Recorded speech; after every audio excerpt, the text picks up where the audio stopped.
Yeah, they were at my high school and at my college. Awesome. Now, were you ever part of them, or? Oh yeah, I had a lot of good gay, bisexual, straight friends who were part of that. And my cousin is gay. He recently got married. I'm so proud of him, to a man. And obviously, and I just think it's dope. I think that straight people can understand gay people. And Now, did you high school have a GSA or participating actions like the Day of Silence? Yeah, my high school did the Day of Silence.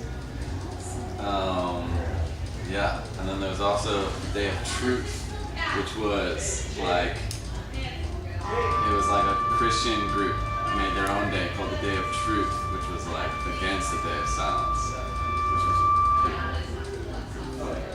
funny. But yeah, we had to get the Day of Silence. There was an LGBTQ group.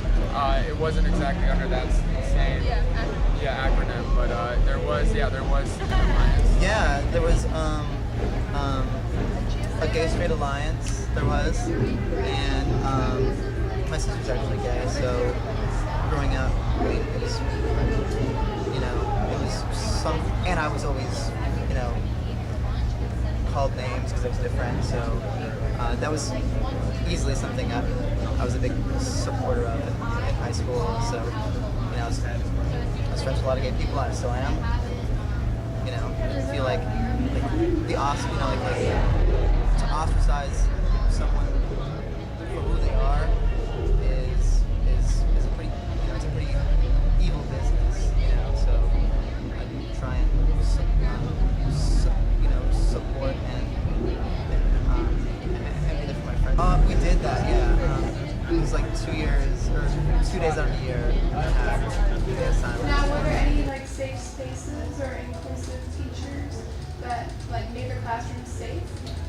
I've got a couple teachers that were very down to earth and very relatable to the kids, and so those classrooms definitely felt much safer because those teachers were more involved in what I personally had a great network of friends, and my parents are very supportive.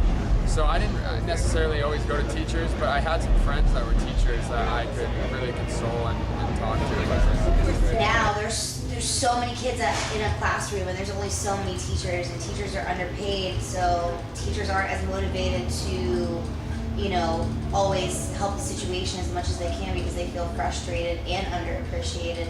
And I do think it's the teachers and the school's responsibility to diffuse as much as they can, but I also think that it's every kid's responsibility, whether you're being picked on or not, to diffuse situations at your school, and just be positive and just try to not care, the more you're diffusing your own peers and keeping the peace and just being a mellow person, the more the teachers are actually going to get to teach, and they're going to spend less time breaking up BS fights, and just BS situations. But I had an awesome guidance counselor.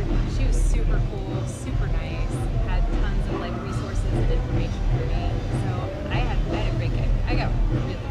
For me, the whole music department was really supportive because it didn't matter who you are or what you did. If you played music, you all had a common understanding for each other, and that's why I really attach myself to music because I think it kind of speaks all languages and breaks the barriers and whatnot. So yeah, there were a lot of really cool teachers that would help out friends whenever they would get depressed or have problems or were curious, and a lot of my friends, instead of going to teachers, would come to me and my family whenever they were in these funks, and a couple of them even came out of the closet to me, and it was just like, wow. GSA members, like band members, have to work together to achieve their shared goals.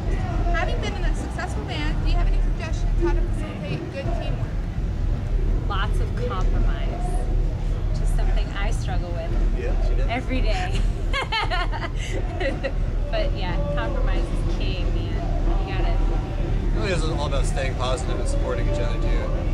Just any type of negativity will bring the whole band down. I think teamwork's in communication, and a lot of it is just really talking and figuring out what your goals are and making common goals, because I think that there's a lot of different walks of people in life, and to understand that we're all people and we're striving towards having the same things and the same freedoms, and then you can establish those similar goals and to communicate those things, and that's what teamwork I think is really revolved around. Honestly, you just don't look at everyone's differences I mean, everybody's there for the same reason. Like, for instance, like today at work, we're here to, you know, appreciate music, so it doesn't really matter what bands you're seeing, because there's such a wide variety that I think there's something for everyone.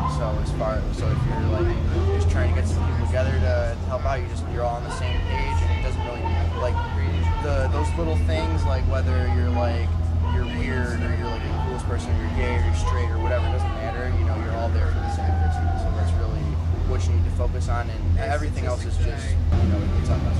Just keep everyone excited and into it and invested, and you know, just have a good time doing it. I mean, there's always going to be bumps in the road. There will always be problems. Nothing's going to run perfectly, but you know, you got to make the best of everything. And if everyone is excited to do it, everyone will get along. Teamwork is all about roles.